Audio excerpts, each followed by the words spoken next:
السلام علیکم ورحمۃ اللہ وبرکاتہ۔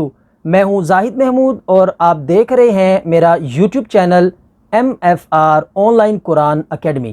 آج ہم سبق نمبر 7 کی لائن نمبر 7 سے پڑھیں گے۔ اس سے پہلے اگر آپ میرے چینل پر نئے ہیں تو اسے سبسکرائب کر لیں اور ساتھ بیل آئیکن بھی دبا لیں تاکہ نیکسٹ آنے والی میری اپڈیٹ آپ کو مل سکے۔ تو چلیں شروع کرتے ہیں آج کا سبق۔ الحمدللہ رب العالمین والصلاة والسلام علی سید المرسلین، اما بعد فاعوذ باللہ من الشیطان الرجیم، بسم اللہ الرحمن الرحیم۔ ناظرین، ہم حروف مدہ پڑھ رہے تھے، اس کی 6 لائنز ہم نے پڑھ لی۔ آج ہم انشاءاللہ 7ویں لائن سے شروع کرتے ہیں۔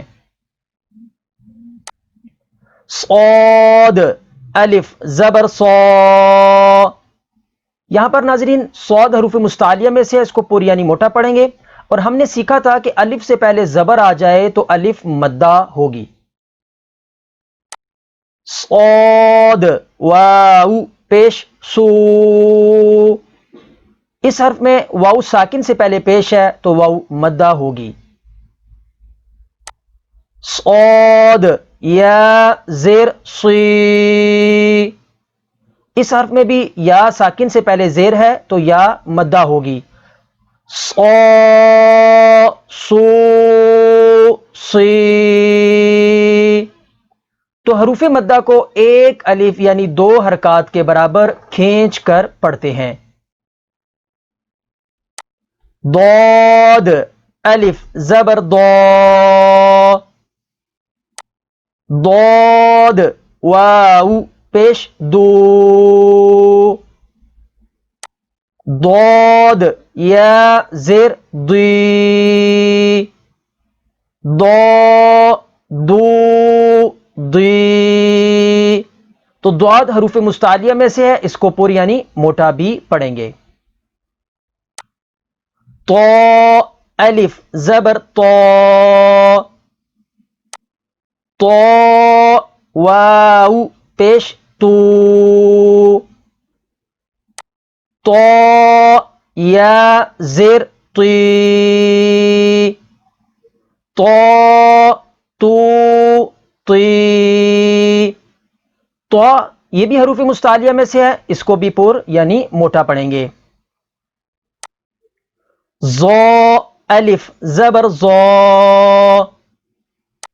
ظا واو پیش زو، ظا یا زیر زی، ظا زو زی، ظا بھی حروف مستعلیہ میں سے ہے، اس کو پوری یعنی موٹا پڑھیں گے۔ عین، الف زبر عا، عین واو پیش عو، عین یا زیر عی، عا عو عی۔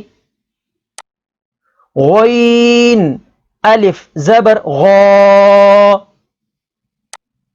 غین واو پیش غو، غین یا زیر غی، غا غو غی، غین بھی حروف مستعلیہ میں سے ہے، اس کو پور یعنی موٹا پڑھیں گے۔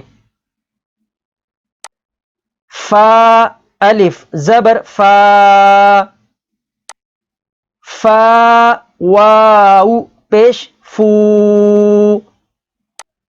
فا یا زیر فی، فا فو فی۔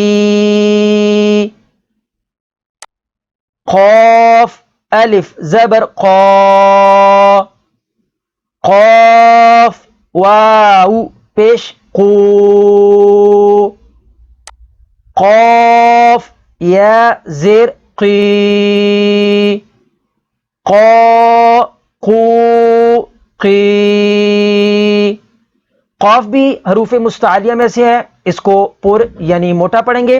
اور ناظرین ساتھ ساتھ بتاتا چلوں تاکہ آپ کو یاد رہے کہ حروف مدہ 3 ہیں، الف واو یا، الف سے پہلے زبر آ جائے تو الف مدہ ہوگا، واو ساکن سے پہلے، یہاں پر اکثر لوگ کنفیوز ہوتے ہیں کہ واو سے پہلے بول دیتے ہیں، تو واو کا ساکن ہونا ضروری ہوتا ہے، واو ساکن سے پہلے پیش آ جائے تو واو مدہ ہوگی، اور یا ساکن سے پہلے زیر آ جائے تو یا مدہ ہوگی، یا کا بھی ساکن ہونا ضروری ہوتا ہے۔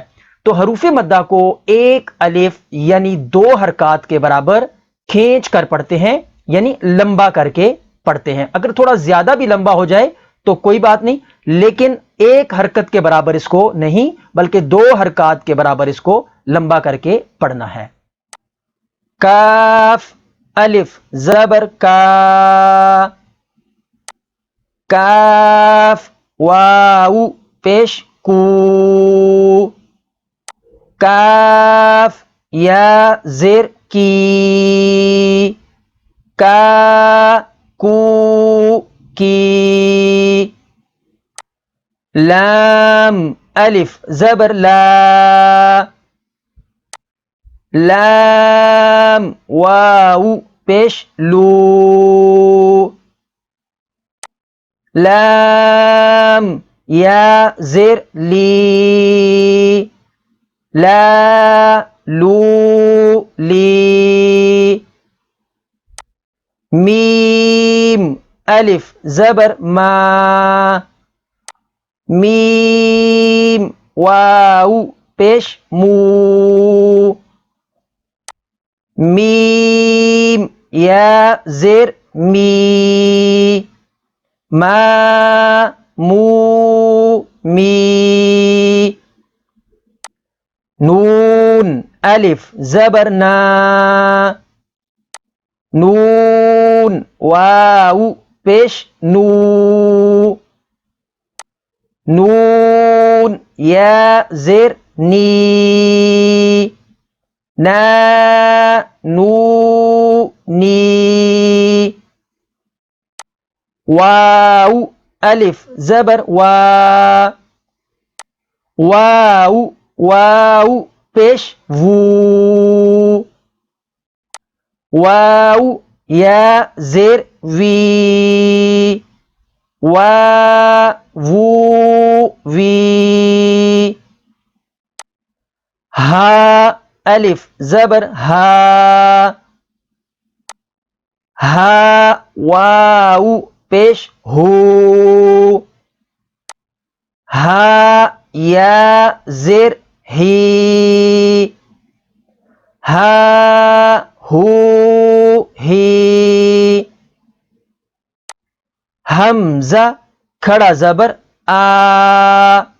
تو ناظرین پہلے تو اس کو ہم نے حمزہ پڑھا کیونکہ ہم نے سیکھا تھا کہ الف پر کوئی حرکت یا جزم آ جائے تو اسے حمزہ پڑھتے ہیں، اور الف جو ہے اس سے پہلے الف یعنی اس کے بعد الف نہیں آتا، تو اس لیے یہاں پر حمزہ پڑھا جائے گا، کھڑی زبر پڑھی جائے گی، تو کھڑی زبر والا سبق آگے آئے گا تو انشاءاللہ ہم اس کو ڈیٹیل کے ساتھ سیکھ لیں گے۔ حمزہ واو پیش او،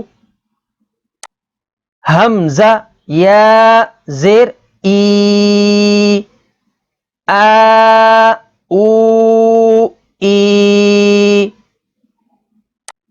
یا الف زبر یا، یا واو پیش یو، یا زیر جی، یا یو جی۔ تو اس طریقے سے آپ اس کو یاد کریں اور اس کی پریکٹس کریں، انشاءاللہ عز و جل آپ بھی اس کو اچھے سے پڑھنا سیکھ جائیں گے۔ اگر آپ کو میری یہ ویڈیو اچھی لگی تو اسے لائک کریں، اور اگر کوئی حرف پڑھنے میں سبق میں آپ کو سمجھ نہ آ رہی ہو تو کمنٹ سیشن میں میسج کر کے پوچھ سکتے ہیں۔ اللہ کی رضا کے لیے ثواب کی نیت کے ساتھ اس کو آگے شیئر بھی کر دیں تاکہ یہ علم دوسروں تک بھی پہنچ سکے۔ تو نیکسٹ ملتے ہیں نئے سبق کے ساتھ، تب تک کے لیے اجازت، دعاؤں میں یاد رکھیے گا۔ اللہ حافظ۔